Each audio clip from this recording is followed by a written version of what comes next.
بسم اللہ الرحمن الرحیم۔ السلام علیکم ورحمۃ اللہ وبرکاتہ۔ آج کی حدیث کا موضوع ہے کیا نابینا سے بھی پردہ ہے؟ یہ حدیث روایت کی گئی ہے احمد اور ترمذی اور ابو داود سے۔ ام المومنین حضرت ام سلمہ رضی اللہ تعالی عنہا فرماتی ہیں کہ وہ اور حضرت میمونہ رضی اللہ تعالی عنہا رسول اللہ صلی اللہ علیہ وآلہ وسلم کے پاس موجود تھیں کہ اچانک نابینا صحابی ابن ام مکتوم رضی اللہ تعالی عنہ آ گئے۔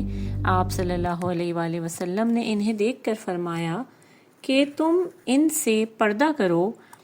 ام سلمہ رضی اللہ تعالی عنہا کہتی ہیں کہ میں نے کہا اے اللہ کے رسول صلی اللہ علیہ وآلہ وسلم، کیا وہ نابینا نہیں ہے کہ وہ تو ہمیں نہیں دیکھ سکتے؟ بس فرمایا آپ صلی اللہ علیہ وآلہ وسلم نے، کیا تم دونوں بھی اندھی ہو؟ کیا تم بھی ان کو نہیں دیکھ رہی ہو؟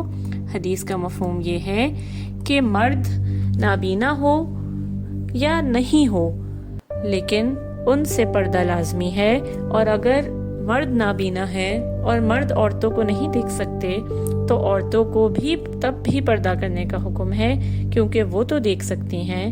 اسی وجہ سے آپ صلی اللہ علیہ وآلہ وسلم نے ام المومنین کو پردہ کرنے کا حکم دیا۔ جزاک اللہ خیرا کثیرا۔